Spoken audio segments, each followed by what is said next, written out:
of an old-time classic.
So there they had their YouTube. girls.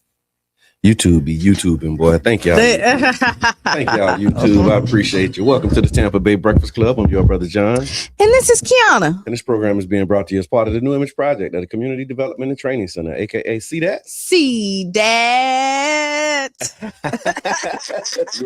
Yeah. And we like to thank y'all for tuning in, helping us to redefine what's cool, because smart is the new gangsta. Baby. And if you don't know, now you know. No. And we also want you to know that the Tampa Bay Breakfast Club is an independently produced program. Mm-hmm. The views, opinions, statements expressed by hosts, guests, or callers are their own and do not necessarily reflect the views, positions, or policies of Carafesta Radio, 99 Jams, its ownership, management, affiliates, or sponsors, or partners either. And so if you want to share your opinion, your views, your statements and expressions, give us a call. It's Freestyle Friday, 727-637-2416. Give us a call, tap in, and let us know what's on your mind on this fine Freestyle Friday. Q, what's on your mind? It's Friday night. How many songs got the word Friday in it? So I know you got like Friday. It's Friday. It's Friday. And I just got paid. Yeah. Then you got the Friday night. Mm-hmm. And then you got, isn't it? I ain't got no man and my man ain't got. That's on Friday too? I think that's on Friday. That's a song about a Friday. a song about Friday. Can y'all hear us on social media? We just want to make sure. Mm-hmm. Okay, they can. Y'all good. We good over there. Just want to make sure, and thank you to all the team who helped us navigate our technical difficulties. Yeah. and what have you. And we appreciate everybody who hopped offline on Wednesday and went to the radio, because we know everybody's like comfortable where they at. Yeah. And you know, and to see that y'all went in, so we love the support. The love is real. Appreciate it. Yes. And so let's just jump right in. Pooh Sheisty. For those who don't know who Pooh Sheisty is, so let me just read it. Pooh Sheisty was arrested by the FBI, 727-637-2416. Pooh Sheisty was arrested. Rapper Pooh Sheisty was arrested by the FBI along with several others, including fellow rapper Big 30, for allegedly carrying out a kidnapping and armed robbery inside of a Dallas recording studio. According to federal authorities, Sheisty invited industry professionals to the studio under the pretense of discussing a contract. But once they arrived, prosecutors said the situation turned into an armed takeover.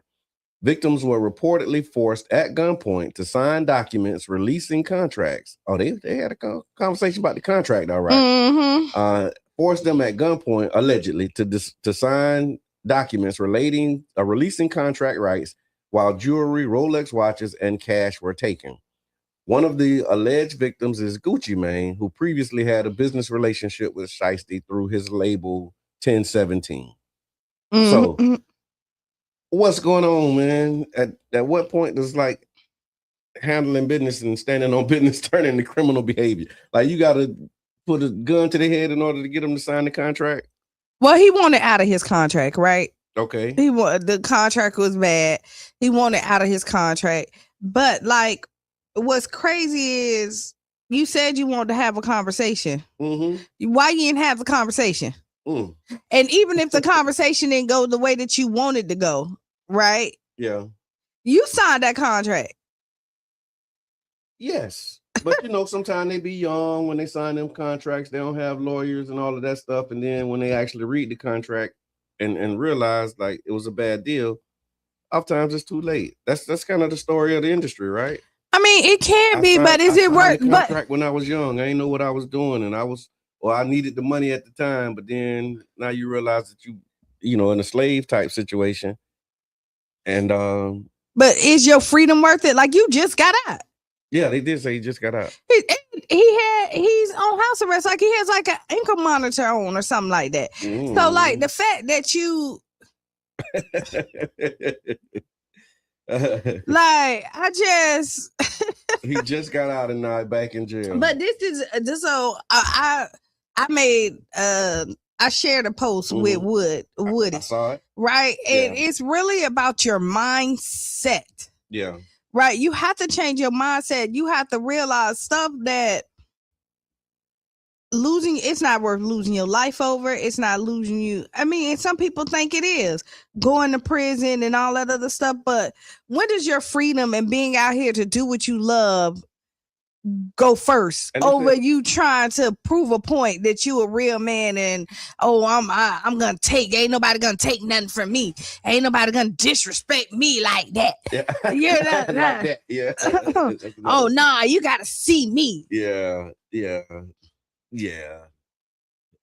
No, gunpoint to sign releases ain't the way to do it. And I'm finna say taking this, jewelry and all, like, and kudos, because they're trying to say Gucci Mane snitch, right? He made a report about a robbery that happened to him. You call the phone, you call the police and say, I just got robbed. Is that snitching? No. Chat, what y'all say? If you call the police after a robbery, are you snitching? And that's the thing is, so old Gucci Mane probably wouldn't have called the police, right? He probably wouldn't have. He probably would have took matters in his own hands, and you know what would have happened? He would be right in jail with them. His freedom means a lot to him. Yeah. He done changed. His mindset done changed. He done got all that in order. Why go down the same road that takes you down to destruction? Got a whole book on mental health and overcoming challenges and difficulties, and then this happens. And I'm sorry, our people got to do better. Yeah. Like people like really. Yeah. He's a snitch. He is. Like, why risk your freedom? Why risk your sanity? Like, and that lets you know that when you're in a good space. Good morning, Tiffany. People don't like this. Some people, not all. don't like to see you good in a good space, and the devil don't like to see you in there because you no longer a tool for him. You no longer can do his job. Yeah. You know, because you over there, and then it tests your gangster. Cause ain't nothing more gangster than coming home to your woman. That is the most gangster and your children. Yeah. That's the most gangster ever. Yeah. Like, you know, your life to be able to say, it's a flex to say I'm out of jail and I get to spend another birthday with my family. Yeah, that is gangster. So keep your eye on it. Keep your love. That's definitely not snitching. Well, I mean, that's what they're saying with so I guess it's a segment of the population who don't see it that way. Mad. Like, I think it's so. I ain't never calling the police. Oh no, I'm not doing that. I could never. The police. Listen, give up that street ish. Yeah, it don't get you nowhere but in jail or in hell. Yeah, I'm with you on that because she said the devil is people. I don't know why we want to make the devil non-human. Amen. God too. So yeah, so y'all make sure that y'all keep your eyes on this situation. I guess it's developing, and so the robbery is supposed to have to happen in January. I guess they just now making the arrest. The robbery happened, and then and the jury was on the internet like almost immediately selling the jury. Got the jury, sell the jury, and Pooh Sheisty came out and like had a good hit. It was out there doing this thing, That's what I said. He was doing like good numbers and like on the right path with his career and everything. But I guess the contract wasn't contracting, so he wanted out. Yeah, and the way he got out was to go back in. Yeah, to go back to prison. That's how you get out your contract. Yeah. Mama always said stupid is what stupid does. Yeah, like this it's just like do better. Like just do better. My peoples. And so I saw another thing in the entertainment news. Quincy Jones.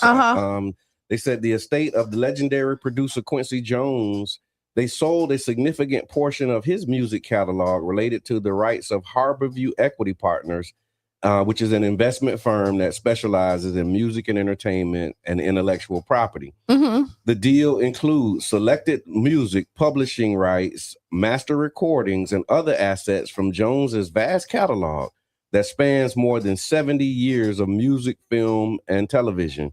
The financial terms of the sale were not publicly disclosed, but I guess what's included in the sale, they said the transaction includes Quincy Jones's ownership stakes that are tied to Michael Jackson's Off the Wall, Michael Jackson's Thriller, Michael Jackson's Bad, also his classic composition, The Soul Bossa Nova, rights to the Fresh Prince of Bel-Air, because he had, ownership in that. And then royalties connected to songs that were sampled in hip hop, including tracks by Tupac and Kanye West. So basically, they're saying that this deal was made by his children. So his children said that the goal is to protect and preserve his legacy while partnering with the company that can manage the complex global licensing of such a massive catalog. So the question I have is, do you think that the family should have sold his catalog, or should it stay in the hands of the family? I think that that's their business. Okay. Right. And I really think that sometimes we think that ownership and us having it is the one stop and that's the best all. But if you don't know what you're doing with it, okay, and you need somebody to help manage it, but you don't know what to do with it. You're not making what you need, and you're missing something on the table because you feel like that you have to have it all. Then I'm agreeing with what they're doing, but I don't know the details of the deal. And if they feel like they're okay with it, then that's fine. But a lot of times we want to cut out the middleman because we're always saying that you need to own all your stuff. Yeah. You need to do this. Own your masters. Yeah. And that's good. But if you don't know what to do with your masters, and you owning it, but you ain't getting the revenue and all the stuff because you're not knowledgeable, you're better off with not having it at all because you're not reaping the benefits from it anyways. So I will say, I think they probably talked to lawyers. They made an educated decision that was beneficial for their family. Mm-hmm. And there you go. That's how I feel. Okay. And they said the catalog is so valuable because Quincy Jones is widely considered one of the most influential figures in modern music. His career includes 28 Grammy Awards, producing some of the best-selling albums in history. He's worked across jazz, pop, R&B, film scores, and television. And his catalog generates revenue on streaming platforms, radio play, film and TV, commercials, also sampling. Y'all know the Fred Sanford song. Boom, boom, boom, boom, boom, boom, boom. That's Quincy Jones too. Dun, dun, dun, dun. So I'm looking at Yubi. Yubi said if Quincy wanted to sell, he would have when he was alive. If you don't know, get the people who do. And that's what he did. I feel like that's what they do. Because he didn't sell. But again, Quincy was a music genius. This is what he studied. This is what he did. Yeah. Right. And then once he passed away, he give it to somebody else. It's up to them to keep the legacy alive and do what's right. So I mean, honestly, if they didn't sell and then they found out that it was all this money, they will be talking about that. They ain't even know what they was doing. man, you know. So hold it and don't use it and still have it, or sell it and but it sounds like a portion of it is sold. Yeah. And it sounds like a partnership. Yeah, that's what they said. They said they wanted to protect and preserve his legacy while partnering with the company that can manage the complex licensing of such a massive catalog. Harborview CEO Sharice Clark, that sounds like a sister, said the firm, Sharice, boy, we really buying the stereotypes.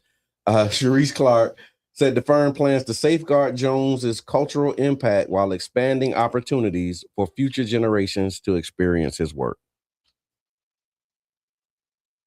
Yeah. Okay. And I mean, things change so much in the industry, and what was okay for him back then ain't what it is now. Like, you have AI, you have so many other ways to make money off of things like that like Quincy Jones probably didn't have access to or wasn't even available at that point in time. And it's okay to get help, y'all. Yeah. Like it is okay to get help. Yeah, it's okay. This is why people go 100% of nothing or 50% of something or 70% of something, and they probably own still the majority of it. So if something goes left, they still have the majority and not the minority of the vote for what goes on. But like, my God, like it's like, I might have studied, and I'm because Miko on here, right? Yep. I could have studied about health and know about nursing, but I'm not gonna cut my nurse out because I'm knowledgeable about something. You're not a nurse, but you know a little bit about nursing. I did some research. I'm a CNA. Okay. And I got my CNA license. A lot of them know more than the nurses. Some, yeah, but then some of them don't. Yeah. But again, I'm not gonna cut my nurse out. Okay. Just because, you know what I mean? Like, you still there. So, and I'm just using that as an example. But what happens is you get some CNAs who also say, I know more than the nurses or do more than the nurses, and then cut them out, and then something happens, and now they're liable for something because they technically, you know what I mean? So listen, y'all. He put in his, he says, so they are helping them to manage, or are they helping themselves to the pie? Probably both. Yeah, probably both. Nobody ain't. So let's talk about that. Ain't nobody stop people doing stuff for free. Like so them days over. Them days are over. Like, everybody needs to get paid for their worth and you doing your job. Like, if I decide to do something for free for you, it's a goodness of my heart. But I worked hard to get where I'm at, to be able to walk into different rooms that other people can't walk into. I work hard to be able to say, hey, I can rack in this money, and I'm sending out them hound dogs to make sure ain't nobody else using your thing. So yeah, I do want a piece of the pie. And yeah, I want to make sure that you good, but I'm going to get a piece of the pie because I deserve the piece of the pie.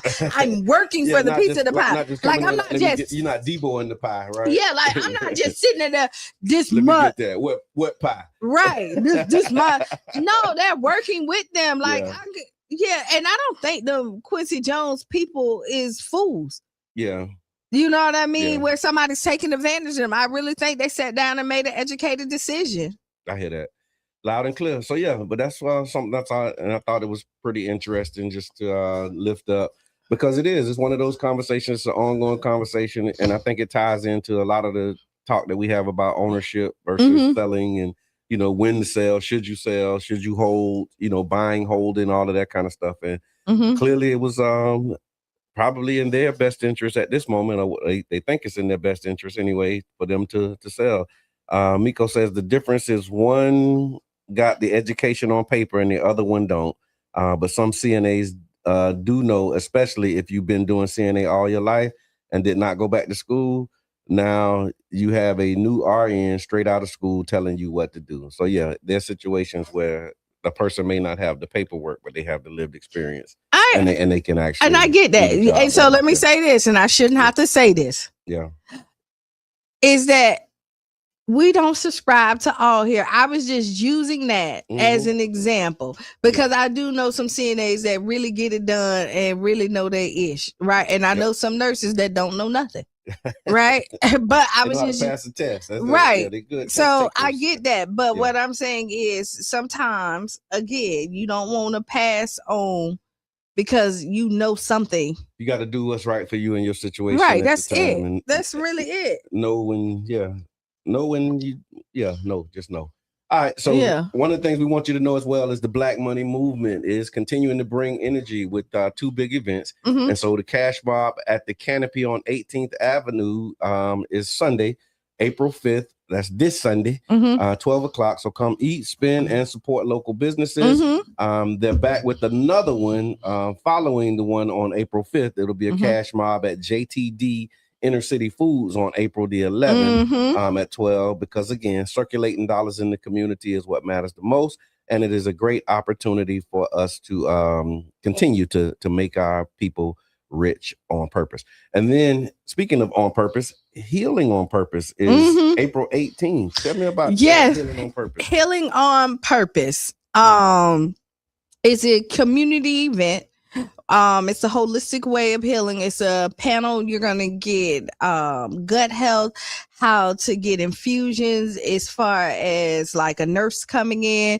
Miko is going to actually speak about childbirth and Black motherhood and what that looks like, going to the hospital and the things that you need. I'm going to talk about your mindset and how that is important.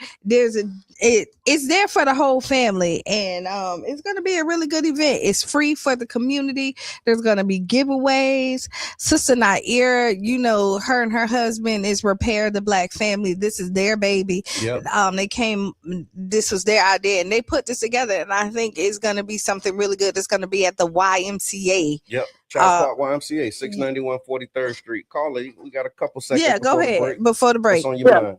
This Miss Miko, Nurse Miko. I just want to make a quick statement. Good morning, y'all. Good morning. With the Cash Mob Money Movement, I think we forgot about one person. She may not have a EIN or a business per se, but because of what she did at Snacks gas station with that boycott, we need the Cash Mob Carlisa Wilson with them peanuts and flips. I love she is the foundation. She got a plate after doing this here. She should have been the first one we Cash Money Mob. That's all I'm gonna say now. Let's not forget the founder. That's right. That's what it is. So if we got info on where she is and when she do what she do, put it in the chat. Okay. Let's make that happen. Yes, sir. Yeah, I love it. I like things that are easy to do. Yeah. Like sometimes you gotta do the hard thing, but then there's some stuff that's just real easy to do, and that's something that's really easy to do. Yeah, you know what I mean. Like just direct some traffic to support, over there. That ain't hard to do. That's really not hard to do at all. So yeah, let's make sure that we do that, because I unite with that. Shout out to Carlisa and just how she stood in the gap, standing in the paint, and I ain't been by snacks lately, but it's still pretty dead. okay. Like it's still pretty dead. Like yeah, I mean there cars trickle through. Okay. The one that don't know no better. That don't know, or just or it's just last minute, or they don't care, right? Okay. So it is a couple that of cars. They don't know no better. Right? Yeah, I was just saying. Because when you know better, you care a little bit more. Yeah, but they just don't care, or they feel like they made their point and keep it moving. So yeah, that's what's up. I didn't go there before, so I'm not going there after. But as they said, they own 17 stores in this city or something we might need to walk that back. I don't know if it's them that own the 17, but I know it was somebody that owns 17. No. I saw the post because Shannon Ligon. It's the same owner. It was because when they rebought out. Remember Shannon Ligon, and I mean she can correct me if I'm wrong because I saw her post, and she was saying she was their clients are hers, the new owners, right? And they own 17 stores in this. So at that point, if that is so, if this one kind of is flopped, them 17 stores can cover sustain this one that's not doing what it need to do, because clearly the model's working for them if they're expanding like that. I hear that. All right, so we're gonna take a break, and then after the break, y'all, again, it's Freestyle Friday. Lots in the news. We're going to talk about what the people say. So I made a post. It was related to the Brandy and Wanye situation. Got a lot of reactions from that. So we're going to do what the people say around that. There's some other opportunities that we want to share with you in the community. Trump fires Pam Bondi, gas plant timeline. So we got a lot to talk about. We want to make sure that y'all stick around, stay in tune. We'll be back about 6 or 7 minutes after the hour. Yep. Baby.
carrying his son and walking in the street when a reconnaissance drone hit them directly with a missile. He and his son. And guess what? We back. We're back. We're back. We're back. We're back. We're back. Boom. We're back. We back. We back. We back. We back. We back. Yeah, Hey. So tell your friends, tell your family, tell your peers, tell your homies. Yeah. And most people, the kids are home on this Friday. It's Good Friday. Mm-hmm. So welcome back to the Tampa Bay Breakfast Club. I'm your brother John. And this is Qiana. This program is being brought to you as part of the New Image Project at the Community Development and Training Center, aka See That. See That. And we'd like to thank y'all for tuning in, helping us to redefine what's cool, because smart is the new gangster. Baby. And if you don't know, now you know. Now you know. Good. So there's Good Friday. It is in the Views Express. Eyes on. And the one else. They eyes on. Views expressed. The views, opinions, and statements expressed by the host, guests, callers are their own and do not necessarily reflect the views, positions, or policies of Carafesta Radio 99 Jams, its ownership, management, affiliates, sponsors, or partners, etc., etc. So yeah, Good Friday. You got any Good Friday plans? What I always do on Friday. Okay. It's Friday. And we're going bowling. So Good Friday. So Good Friday is a Christian holiday that remembers the crucifixion of Jesus Christ. It happens during Holy Week, which is 2 days before Easter. I'm going to pause there. No, I'm going to keep going. 2 days before Easter. When is it? So this year, today is Good Friday. So Good Friday is the day that Christians reflect on the suffering. God bless you. Thank you. The suffering of Jesus Christ, his death on the cross, and what the sacrifice means: forgiveness, redemption, and a new life. Why is it called good, Q? Why is it called good? I'm glad you asked. Okay. That part kind of throws people off. It's called good, not because something good happened in the moment, but because Christians believe his sacrifice led to salvation and hope for humanity. So it's a serious, reflective day, not a celebration. How people observe it, depending on your person or your church. Some people go to church services today. Some people fast and don't eat as much. Quiet reflection or prayer. And then remembering the 7 last words of Jesus is another one.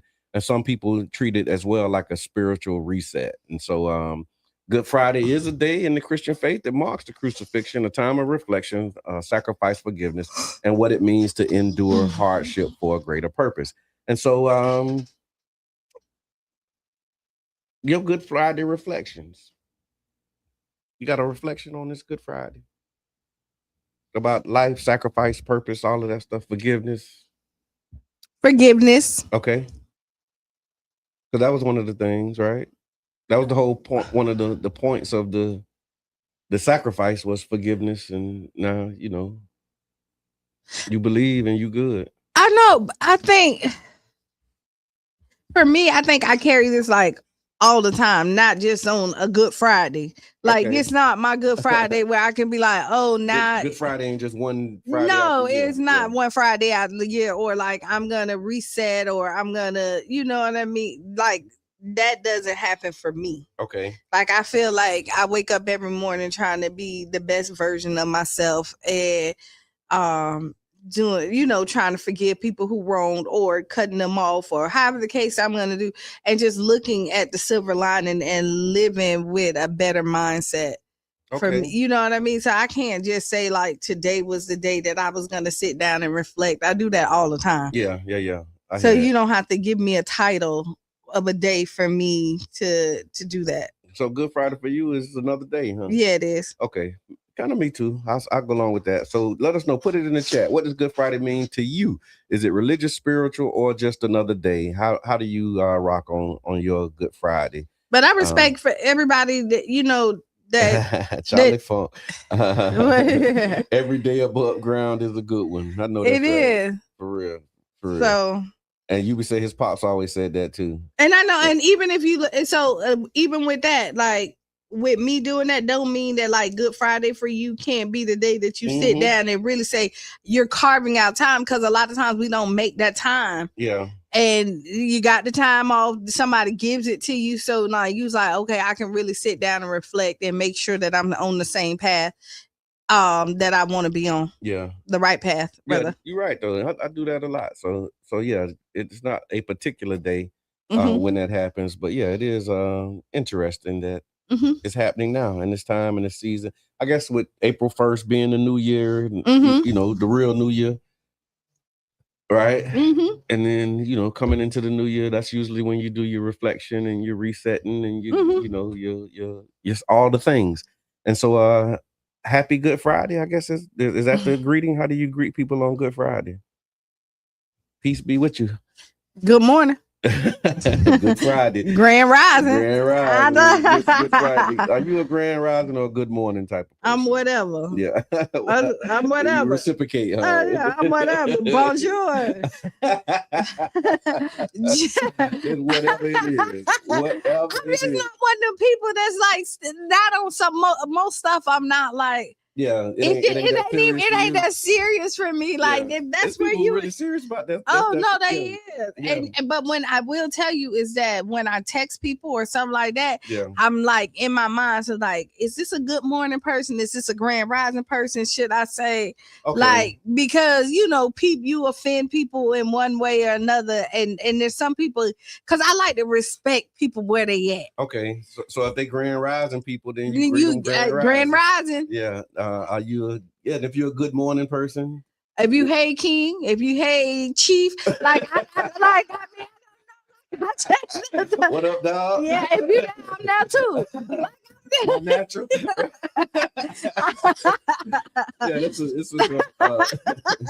Greet each person in their own way. Right?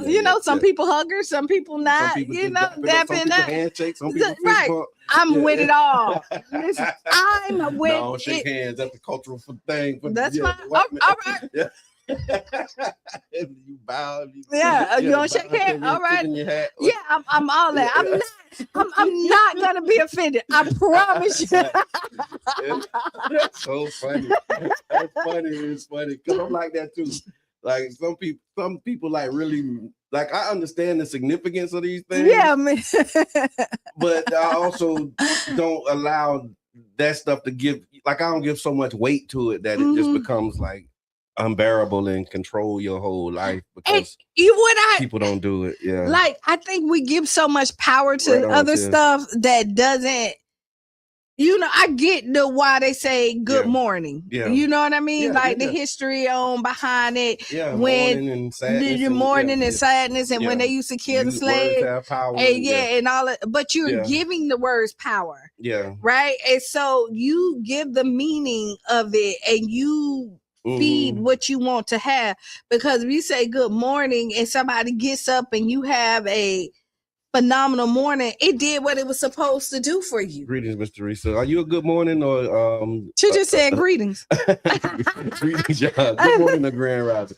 Yeah, but when you understand words and the power that they have, I get it, because the whole concept from the way that it was relayed to me is that the subconscious mind doesn't distinguish between these things, right? But the conscious mind feeds the subconscious, right? And so it's like once you clear that morning to me means the sun is coming up and it's the beginning of a new day, then I'm clear on that, and like there's no ambiguity in that. And to be honest, until I heard your subconscious mind don't know that morning actually means the beginning of a new day. It means morning is like sadness and grief. But if you never wish somebody, but your subconscious is something that you like had to experience. Yeah, you program it. It is something again that you had to experience. So if you didn't experience that morning, right, from thank you, then it's not there. Right? Yeah. Good God. The sun rising in the AM. Amen. I usually say good morning, Miss Teresa. God morning. And I see that. At first I thought it was a typo. When Mama Blue would put God morning in the chat. But she's consistently God morning. Like, yeah. And I'm with all morning are not the same word. Amen. Yeah. And being clear on that, even though it sounds the same, it's like people be sweating. They be woke, Charlie, they woke. My brother. It's respectfully. So whatever your preference is, assalamu alaikum, hotep, namaste, grand rising, right? All of that. I'm with it. What up, though? What it do? Like, you get it all from me. So they sleep. It's only when you're not activating that stuff. You got people that sleep. And what I will tell you, whatever you do, if it's making you be a better person, then I'm 100% with it. Amen. Now, if it's bringing you back down another rabbit hole that you don't need to be, and now you stressed out, you can't do it, then maybe you need to look at something else. Yeah, immediately. All right. So, in other news, so when we talk about what the people say, what the people say, I saw a story that prompted the question that I posted on social media. And the story that I saw was about Brandy, saying that I guess Brandy, the singer, has a new book. Y'all know Moesha, right? Moesha, Brandy, The Boy Is Mine, some of the other music that she made. So she has a new book out. And in the book, she talks about her relationship with Wanye from Boys to Men. And she said that she was 16 and he was 22 at the time. And she felt like, how did she say it? He weaponized her starstruckness and fandom and wants to acknowledge the fact that she was still a child and he was an adult. And so that, just prompted this question. If you have a 16-year-old daughter, she wants you to meet her 22-year-old boyfriend, how would you respond? And we got some reactions. How would you respond? 16-year-old daughter wants you to meet a 22-year-old boyfriend. How you responding? I'm probably not responding well. Okay. To be honest, you just what do you want with the 16-year-old, right? Is another thing. But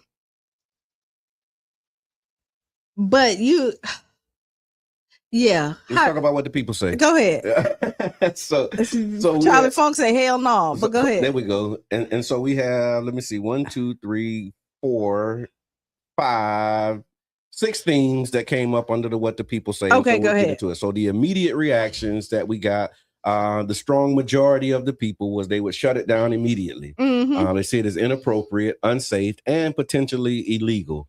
So that's when the protective instincts kick in. And right. So that was like the majority of the people like, oh, hell to the no. Excuse me. I don't know if we can say that, but I mean, it done said it. But no, it ain't happening. So definitely shutting it down. Then you had the protective parent perspective. No adult should be dating a minor. They would confront the boyfriend directly. They would question his intentions and his background. And then some want to involve his parents, and others even were saying that they would involve the authorities. Like they just finna call the police. Then there was accountability. Parenting accountability was another angle. How did this relationship develop without parental awareness? Break it down. And the breakdown was, they were saying it was a breakdown in communication, maybe some supervision and boundaries. Parenting starts early, not when they're teens, was kind of like a theme, saying like if your daughter is engaging with a 22-year-old in some kind of way, it's the parent's responsibility. I'm not sure about that particular angle. So this is what you do. You take Brandy in Wanye's situation. Brandy was forced into a adult situation as a child. She's doing adult stuff. She's around adult people. She is on the, and this doesn't make it right. I'm just kind of going through the mind frame. And this is why my hesitation with it is that any normal 16-year-old in her situation, she probably wouldn't have related to whatsoever. Yeah. She's not in school with them. She's not doing business with them. She's not hanging out with them. Every aspect of her life is putting her in that at that 20-something age group, and that's who she's with. Right. And I do think that they're then where the parenting up, and this is why I'm finna lie on the parents with this, is that you need more guidance at that point to ensure that your child is still doing children stuff and is allowed to not be manipulated and put in that situation. Here's the other piece of it too, Q, because this was another one of the perspectives, and this was what I read in the article about Brandy, is saying that they was like sneaking with it, right, and then denying that they were in a relationship, and then like waiting until after she turned 18, etc. But here's the other piece too. One of the other things that came up in what the people say, they said if you just say no, she may sneak and continue the relationship, and so the fact that she wants you to meet him is your opportunity to stay informed and to guide them instead of losing the visibility. Because now, if you shut it down, and that's something that she really wants to do, then now she's going to be sneaking and doing it. And we're talking about it. It happens a lot more than we want to admit. Yeah. Right. Like it happens more than we want to admit. You see Miley Cyrus and her husband, who she got a divorce, same situation. He was, he was older. They dated. They broke up, however the case may be. This happens more than we know that. Yeah, you see, and we see the post in the neighborhood. I remember at school, girls used to get in the cars with the 22, 23-year-olds, guys who had the cars, and we the guys at school, and they're not interested. They're not interested, and they getting the X and O's, and then, but then like I remember that. Then you have and so we make excuses, and then we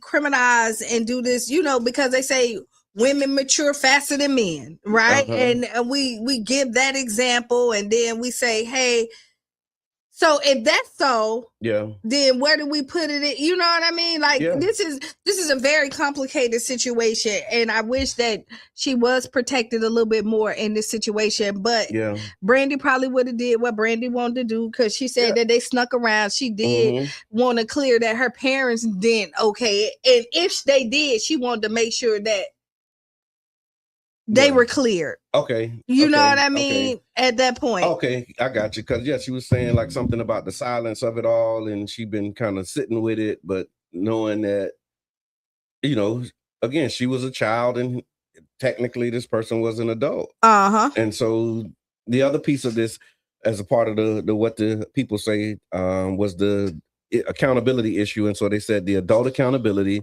the 22-year-old should know better. Also, one of the things was like, is this grooming? Is this predatory behavior? Because of like the teen self-esteem, the attention and validation that come with, how the older people prey on, the younger teenagers. So this was the opportunity, they said, to teach boundaries and also teach healthy relationships. I've seen it so many. So I have a thing, right? And then I had to really kind of realize, like, so relationships are crazy across the board. And like Miko said, now you got old women messing with younger boys. Same thing, young men. That was Yubi's question too. What Yubi says? No, he was asking is there a difference when it's the other way around? Like if it was a 16-year-old young man and a 22-year-old woman, does that make a difference?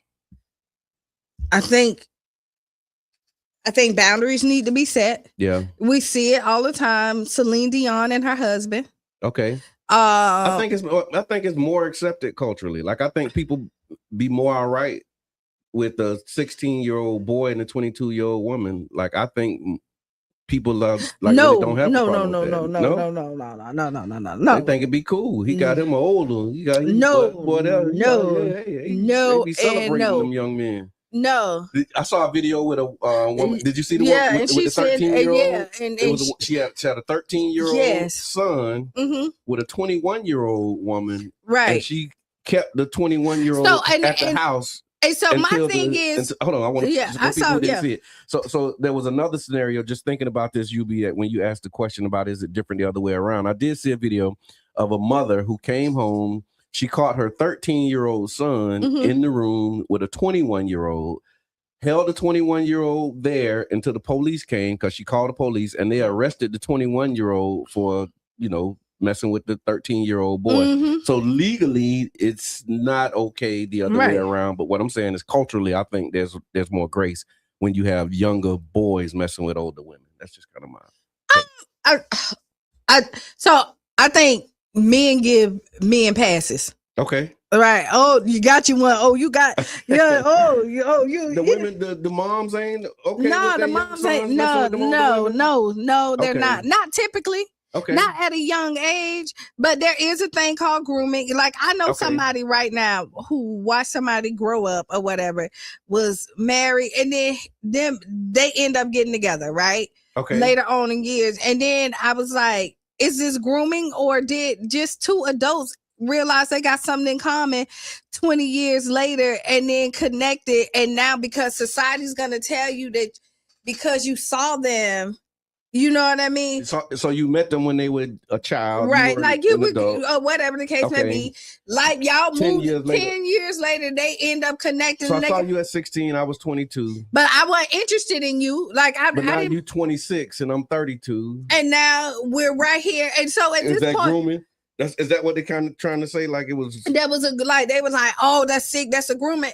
If they didn't keep them under their thumb and keep them and mess with them at that age, and it's just a Qiana thing, I don't necessarily see that as grooming. Okay. You know what I mean? It's two adults that eventually realize that maybe they have something in common and found it, and now you let society tell you that you're not supposed to be together. Right? Yeah. I don't know. Because, like, people gonna have something to say about your relationships in general. Like, yeah. So that was one of the things they said. Another part of the theme was that these situations have existed for years. Mm-hmm. There's more scrutiny and accountability today than it might have been back in the days. And then one of the key questions, I guess, that was coming up was the boundary between protection and control, right? But I believe you can't protect anybody who you can't control to some degree. Right. And so, like, do you shut it down or engage in conversations? That was another one of the kind of the debates. Like, do you engage in the conversation, talk to both of them?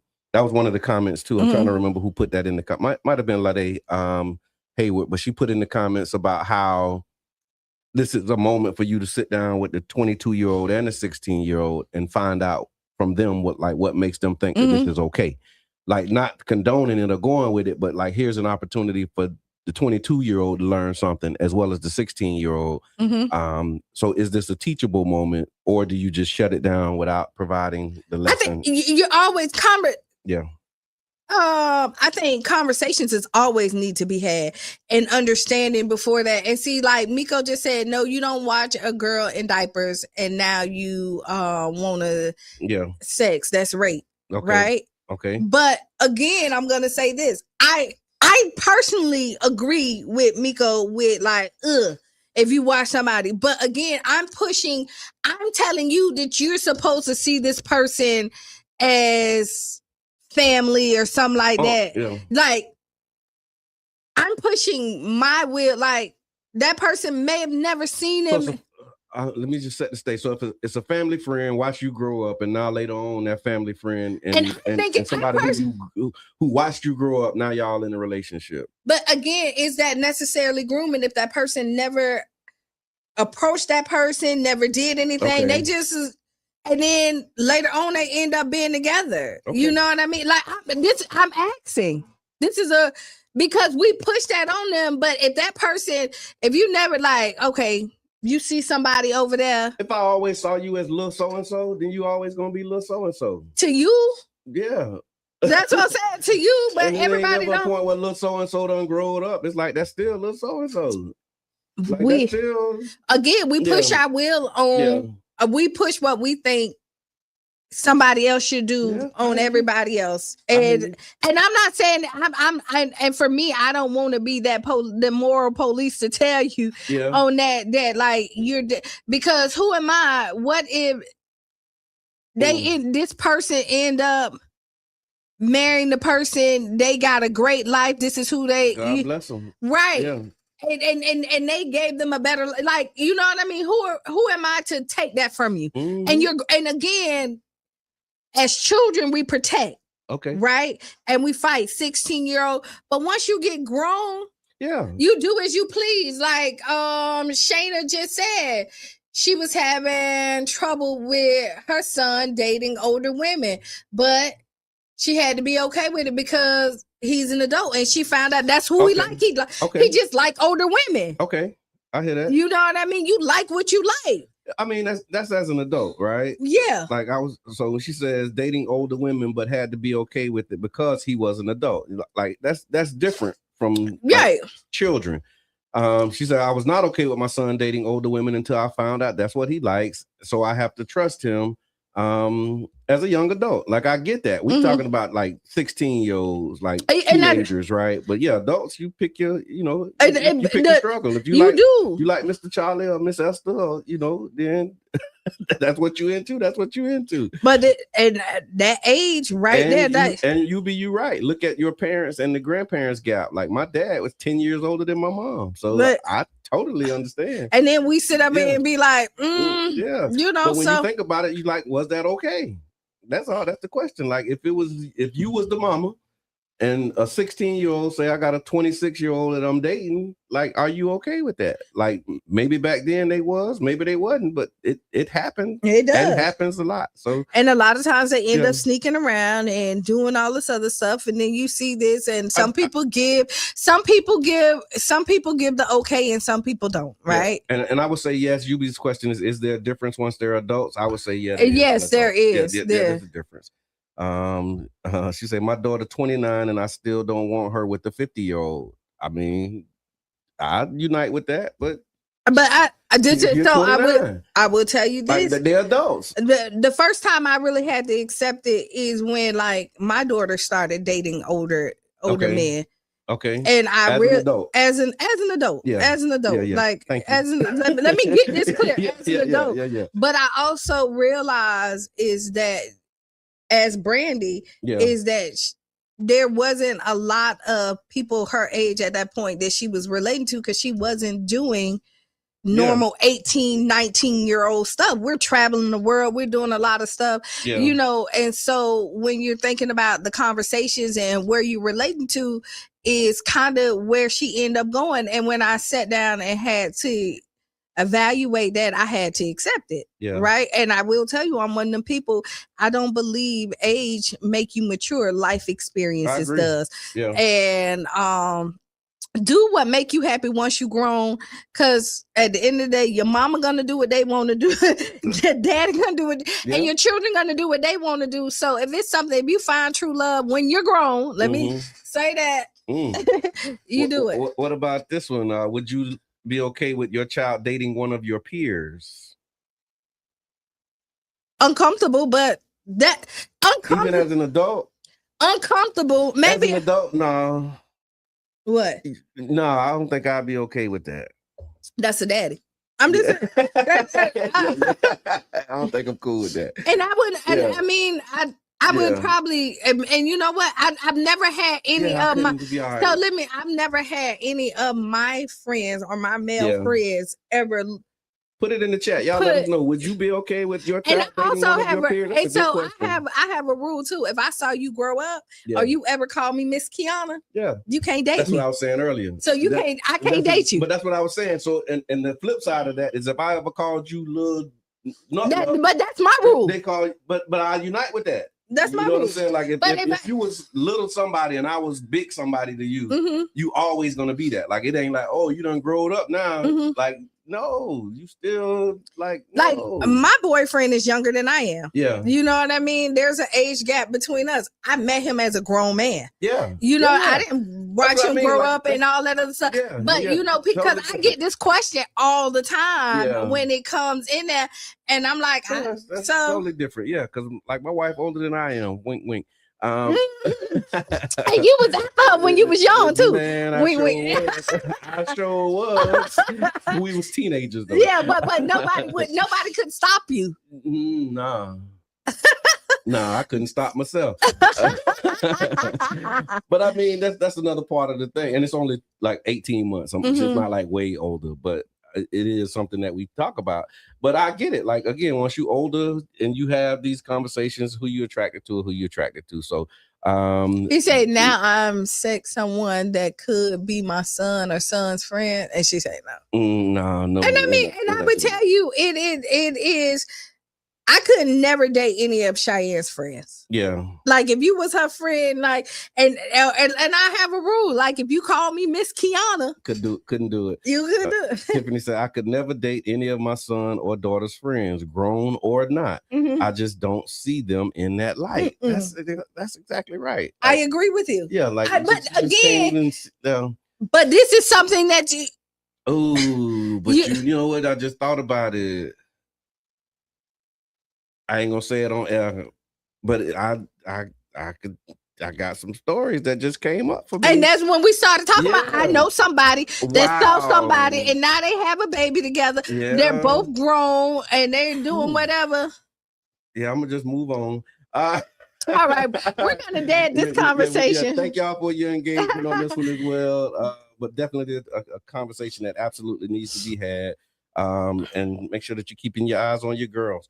So and your boys. Because they think it's just a girl and boys thing, you know what I mean? Yeah, and I will tell you, in the 90s, the culture was so different. The culture was different. Yeah. And the acceptance and all that other stuff. And now you know better, you do better. Absolutely. Accept the responsibility.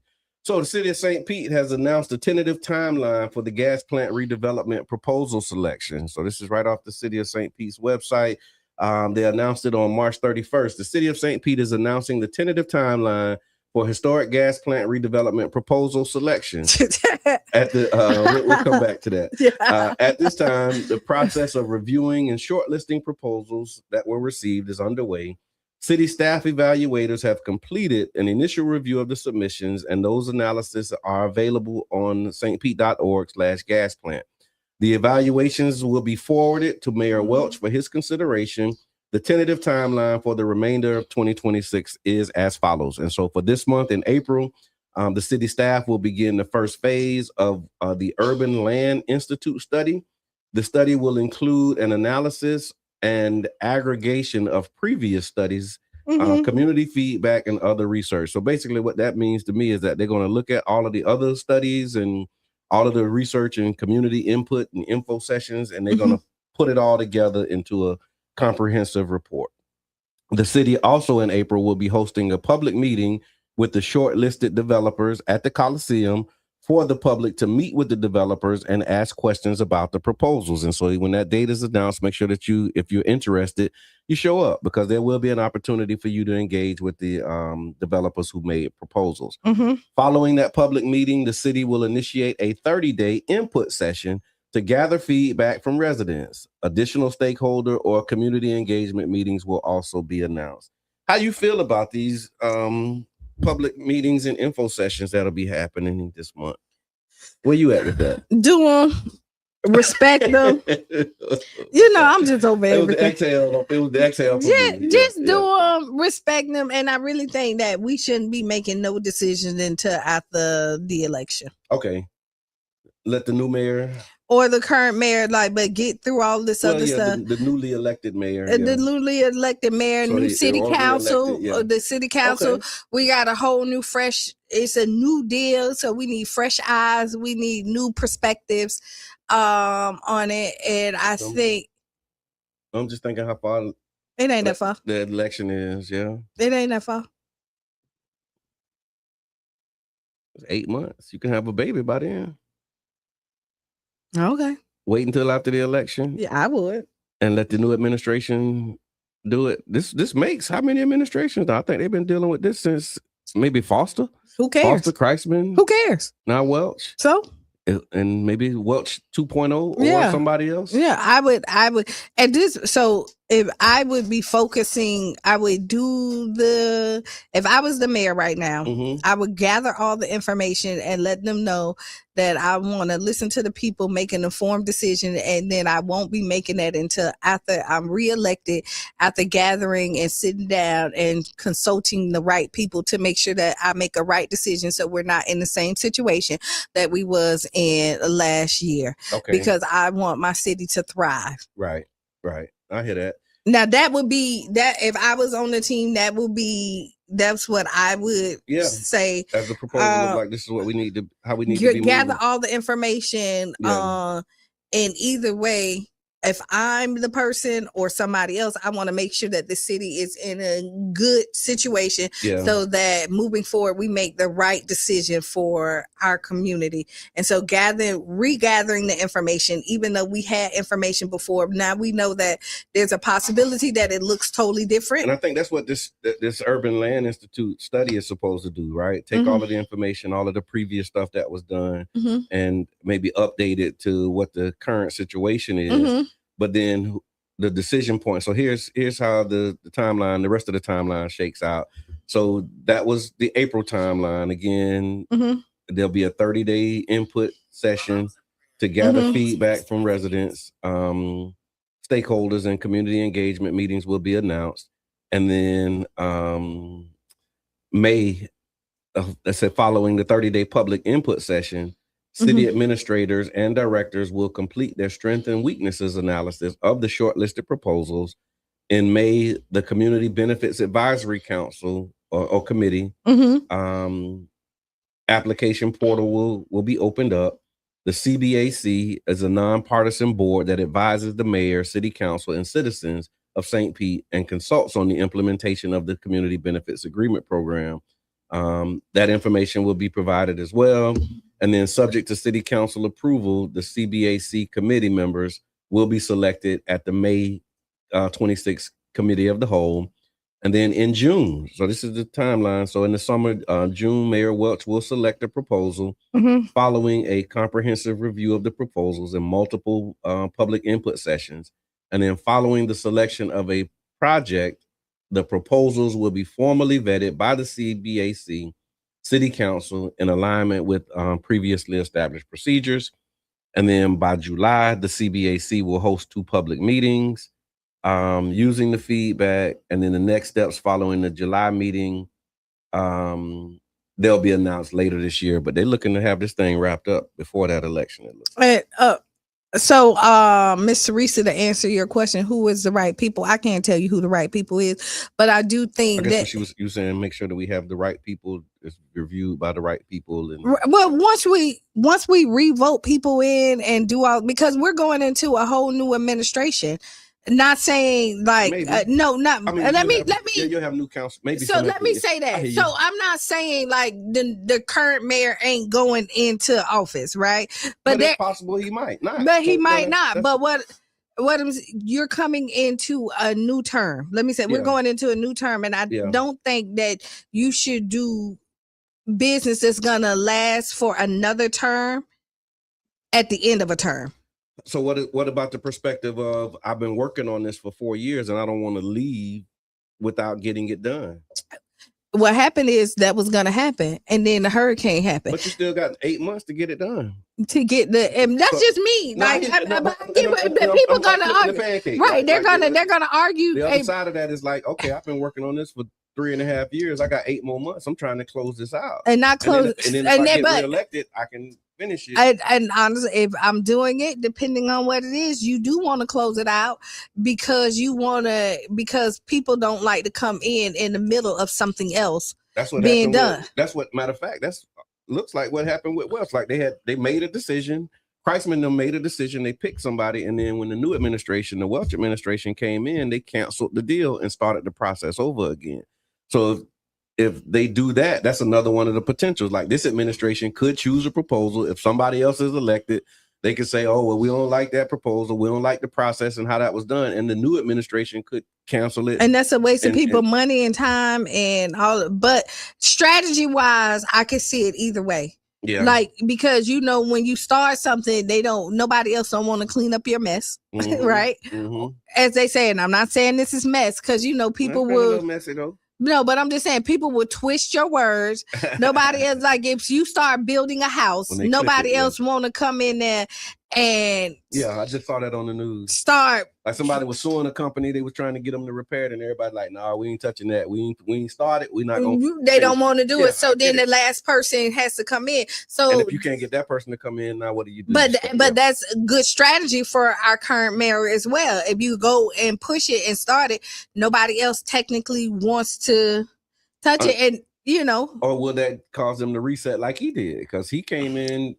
They said, hey, here's the person we selected. This is the proposal that we want to go with. He came in, said, cancel it. We're going to start the whole process over again. And then we see, here we are 3 years later, almost 4 years later now, and still, nothing but lessons learned. I won't say no progress, because there was a lot of learning. There was a lot of learning. And you just hope that you learned the lesson. Yeah, that's it. And so let's keep going. Speaking of learning lessons, Pam Bondi was fired. I don't know if that's a lesson for somebody or not.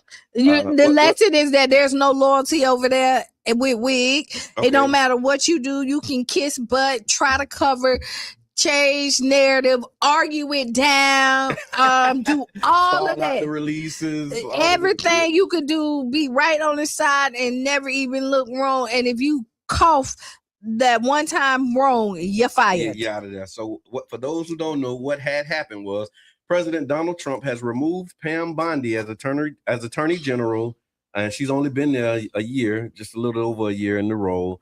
Bondi's time leading the U.S. Justice Department was marked by major controversy, including large-scale firings, investigations into Trump's political opponents, and ongoing backlash over how the Epstein files were handled. Despite publicly praising her, Trump had reportedly grown frustrated behind the scenes, especially over unmet expectations around prosecution of his rivals. He has now tapped Todd Blanche as the acting attorney general, with other potential replacements being considered. So do you think the Justice Department should operate independently, or should it carry out the agenda of the president who appoints them? Independently. Okay. Like, that's the whole point of the thing. Like, because clearly the president is wrong about some stuff. And then what happens is, and she tried to operate under your guidelines, but the other people shot that down. Yeah, the courts and all of that. Yeah, a lot of the stuff that they've been wanting them to do has been shot down. So that's another part of this conversation, right? Because Trump clearly demands like unquestioned loyalty, right? But when you have that as a job requirement, then what happens to justice? If there is any. And then he demands loyalty, but he don't have to give it. He doesn't have to give it back. Yeah. So this is the one side. It's the one-sided. Yeah. And going in there, I don't know what he promised you. Like, you get your 15 minutes of fame, and then after that, you're done. Yeah. And this is those are like the three branches of government, right? So you got like the legislative, the executive, and the judicial. Pam Bondi is under the judicial side, right? In the justice piece. So she's supposed to be independent of the executive branch and like not, you know what I'm saying? Like beholden to this idea that he's supposed to, how you say it? Basically follow his agenda. So if he's saying, I'm appointing you to be the top cop, and I want you to go after all of my rivals and political opponents, if there's no legal basis for you to do that, and you don't do that, basically he's saying you're fired. That's where we at right now.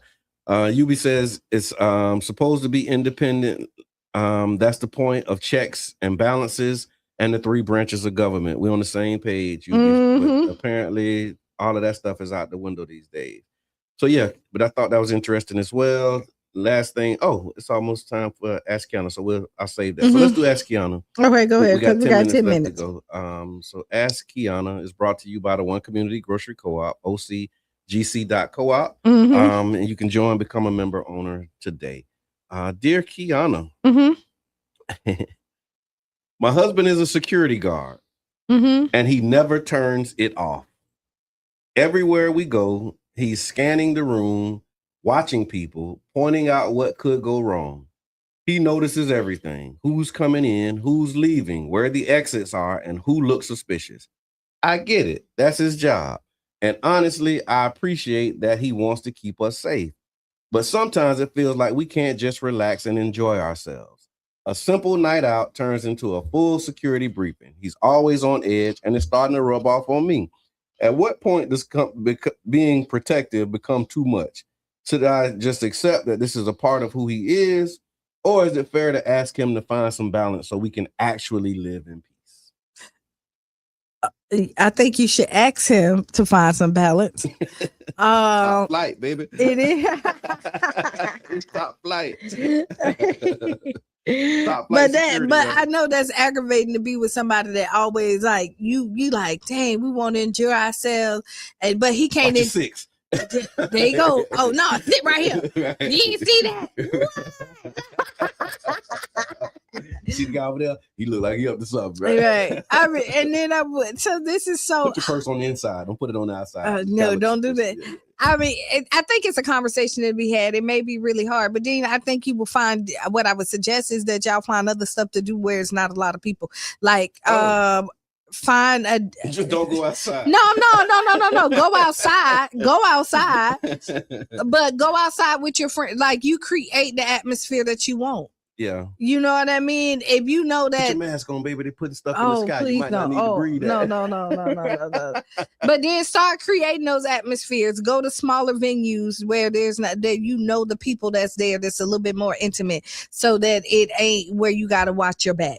Okay. Right, because if you in an open club where you don't know where people at, you don't know the people that's coming in, he's always going to be on edge, right? Yeah. So if you go into like room 109, let's say, okay, it's invite only, it's already kind of there, it's only 50 people there. Okay, you're not on edge as much. So you do your security scan beforehand. That way, when you get there, you can actually enjoy the moment. I think and so. Not be locked into like. And it's just like knowing the person that you with, and making the adjustments as needed. And I mean, people might say you doing too much. Oh, girl, that's your husband. He doing too much until too much is needed. And like you love them, figure out like. I'm one of them people. Do what you need to do to make sure that you are happy and your husband is happy, right? Forget all the other naysayers and all of that stuff. So I would say figure out a solution, and the solution is maybe go to smaller places, go where it's not crowded, where it's only a couple of people in there. You know what I mean? Start hanging out with your friends. Okay. You know what I mean? Like do house parties where ain't nobody randomly coming in, because he's always on edge because he's always trying to make sure that you're safe, right? So do things like that. There's ways to eliminate it. Yeah, no, I hear that. One of the things is coming up as you was talking, I was thinking about like FOI training, right? Mm-hmm. We have like the military culture and the Nation of Islam and all of that kind of stuff. And you are aware of your surroundings, you have general orders and all of those things.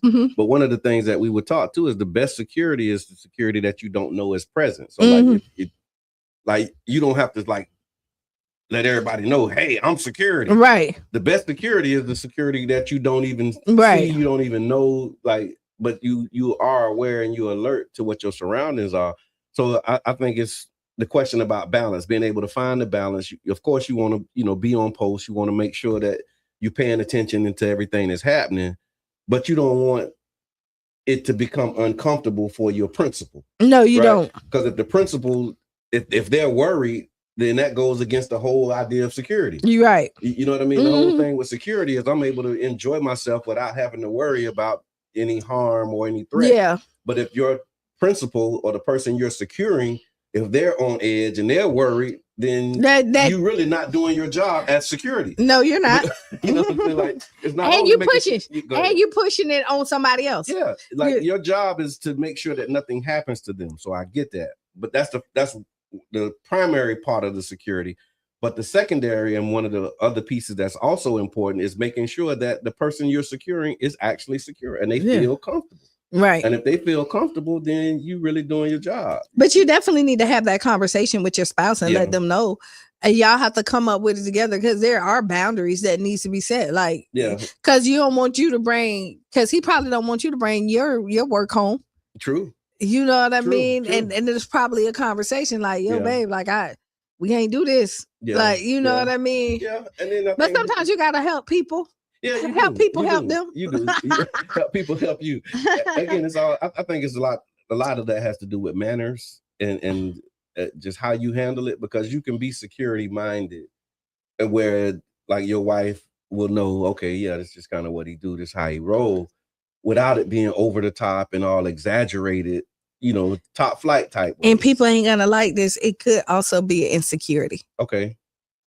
You know what I mean? Always got to prove your point. You know what I mean? I'm you know. Yeah. I'm the security, you know, because you've seen some people that do security and you never know that they exist. Like Brother Donnie. Yeah.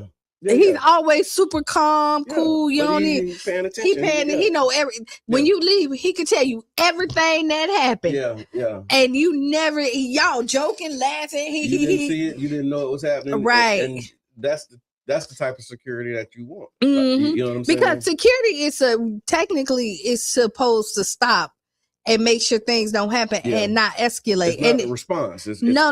Yeah, it is. And so you see something, hey, let's move left. Yeah. Okay, now we finna get out of here because it looked like something about to happen. And it's the other part of it. Like you don't always have to say let's move left. You could. That's we talked about protection and control earlier.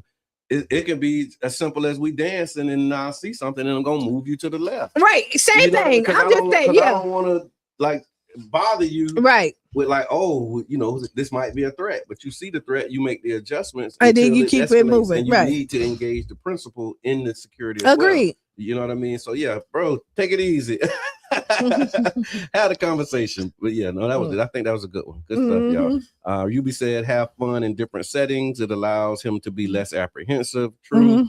Shayna, he has to know how to separate work from home. I know a lot of adults who do this. And it's insane because as soon as I clock out, I'm done. Some people can't turn off work as can't turn it off as work is all they know. Yeah, I struggle with turning off work too sometimes. A lot of people do. Yeah, because you're working more than you're working. You're at work more than you're at home. Typically, you wear that hat more than you wear anything else. Yeah, true. All right. So in the time we got left, I see Madam President of Fusion 49th District on here. There's a Fusion 49th community meeting happening on Monday. Monday at 6 o'clock at the Gulfport Neighborhood Center. So y'all make sure that y'all pull up if you want to know what's happening on the corridor. Lots of good things popping. The second Saturday of every month is the trolley market. So y'all pull up, man. And then, of course, we want to remind you that this Sunday, Cash Mob at Canopy 18, Sunday, April 5th, 12 p.m. Is the Cash Mob. And Oh, there's another opportunity I want to share. It's on my personal page, but we want to know how much you know about the CRA. And if you don't know about the CRA, we're willing to train you, teach you, and then put you in a position to go out and get paid to give presentations to other people. You can check out my Facebook page and get information. But we want to really get people to know what's happening with the CRA. Because a lot of times when you say the CRA, people think, oh, that's just money that's supposed to be meant to help Black people, but you don't really know the details. And so we want to create space. We're doing an orientation that's going to help build awareness. It's an info session. The info session is Tuesday at 6 p.m. I'm actually going to put this in the chat so that if you're interested, you can do that. But yeah, lots of good stuff happening, y'all. Yep. Final thought. Be the change you want to be. Write down those 5 things that make you smile, giggle, feel good. It's the weekend. Enjoy it. It's a 3-day and it's a 3-day and someday 4-day weekend because today was a day off for some people and Monday is also for some people because it's called Easter Monday. And so I people might celebrate that this year. No. I'll be here Monday because it's Easter Monday. Thank y'all very much. I think I'm doing that this year. Also, Story 727 giving out food today from 12 to 3 at Crossing Anvil. Thank you for that. Crossing Anvil is on 16th Street. And what's that? 7th Avenue down by Campbell's Park. Right, yeah. Shout out to Story 727, all the great work that they doing. All right, so y'all, it's been amazing. Be safe. Enjoy yourself this weekend. This has been the Tampa Bay Breakfast Club. Your brother John. And this is Qiana. And up next is Sister Hughes. Lose your shoes. And shout all around the house. Y'all take care. Be safe.